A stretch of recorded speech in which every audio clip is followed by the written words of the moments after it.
उठ कमल उठ पाय धू छान रस भजी चहा बनव. आता ही ट्रिक लक्षात ठेवण्यासाठी एक गोष्ट लक्षात ठेवायची. ती जी कमल होती ना ती तुमच्यासारखीच आगाऊ होती.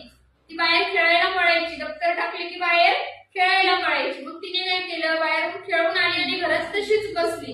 म्हणून तिची आई तिला काय म्हणते, अगं कमल उठ. बाहेरून आली म्हणून पाय धू.